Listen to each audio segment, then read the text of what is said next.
You're a dragon. I have teeth that have claws that breathe fire. You're a dragon. I have teeth that have claws that breathe fire. You're a dragon. I have teeth that have claws that breathe fire.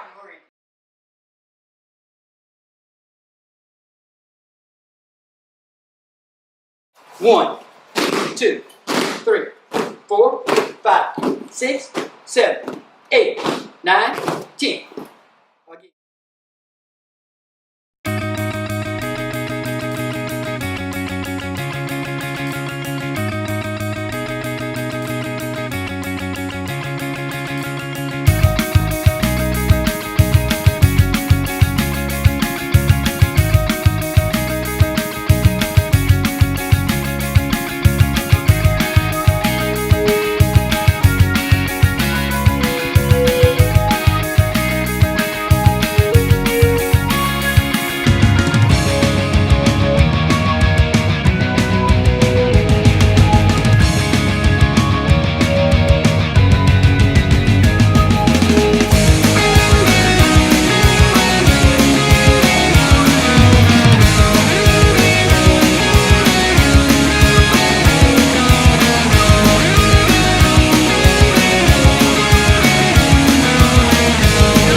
In real Taekwondo time, this is nothing. To perfect your technique, you have to practice over and over and over so that it becomes natural. Good! You're right.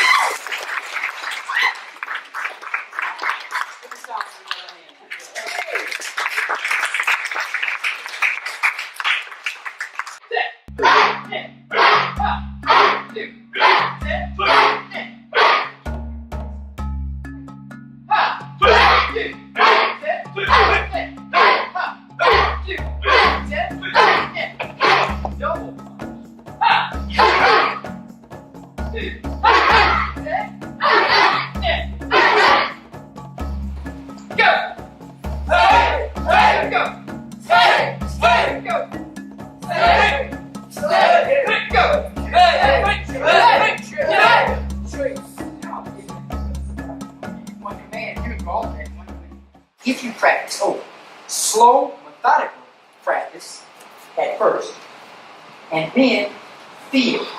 First you think, then you feel. First you think, then you feel. First you think, then you feel. It's all in one command now. Ready, go! Hey! Hey! Hey! Give yourself a hand. Give yourself a hand. And today's society is just terrible. And for those of us that are, I think a few of us in here are over 20, I think. Okay. But if we are living today, we know that we live in a very, very terrible society. So what we're going to talk about now is just a little bit of self-defense, close quarter self-defense. Yes, sir. That is Mr. Thompson. Try to learn that.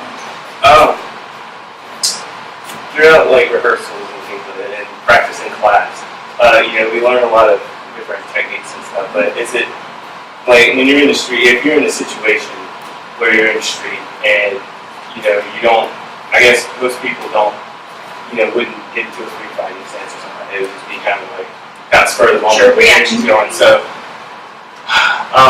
what would be a practical like example of using Taekwondo in the street as opposed to the technique that we practice in class. Yes, okay. But before you let's take this.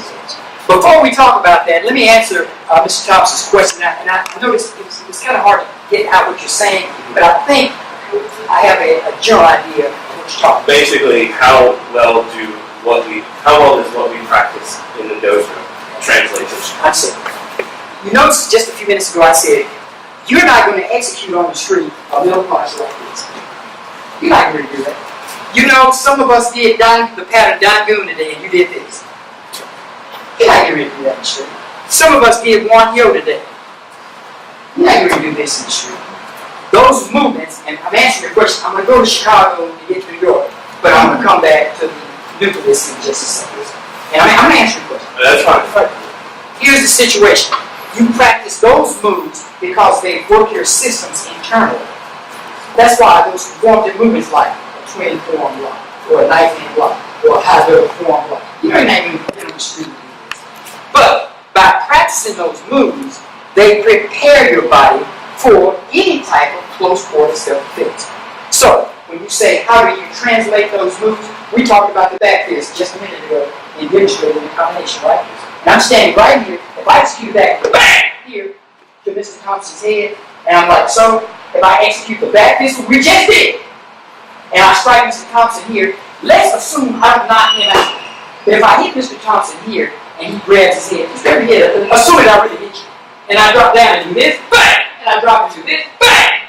And I'm not necessarily in a karate stance, but I struck here, bang! I struck here, bang! My arm just went here, bang! Now if I can do that with speed, and the opponent can't see it, the only thing the opponent can do is what? Idiot. That's it. The opponent can't do anything else, except get it. But by practicing the techniques in the dojo or in the dojang, over and over, and being tired and sweaty like you are now, you perfect the techniques, and they come natural, like the young lady was able to just walk over and shake my hand. So I hope that answers your question, kind of. Because you're not going to jump down in a stance. You know, it was some movie I was watching the other day, and a confrontation came up, and the guy did this. That normally doesn't happen on the street. If it happens on the street, normally someone is a little happening. But in terms of your technique translating from the dojo to the street, it's your basic movements that you practice over and over and over again, so that when that time comes, it comes natural. Master Nanny and I think so. Master Nanny, give Miss Thompson a hand. Master Nanny and I can demonstrate techniques all day long.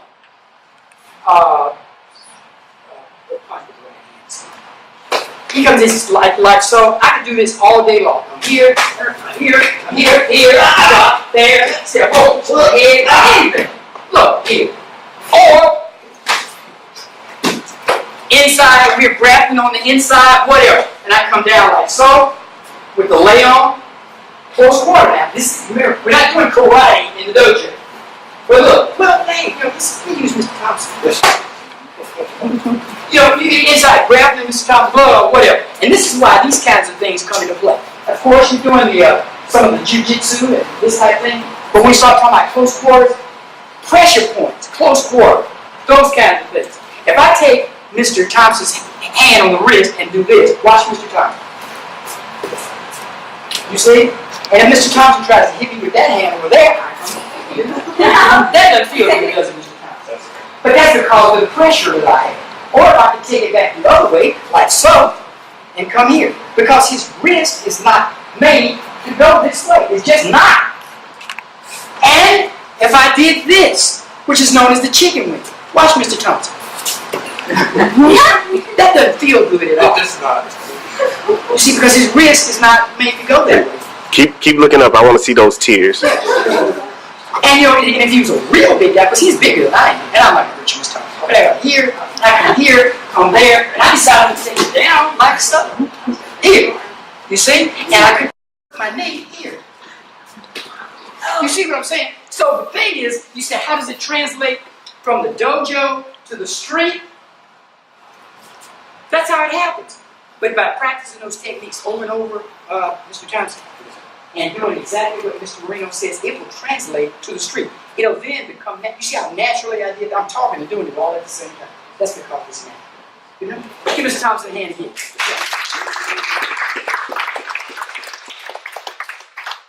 Any other questions? That was a good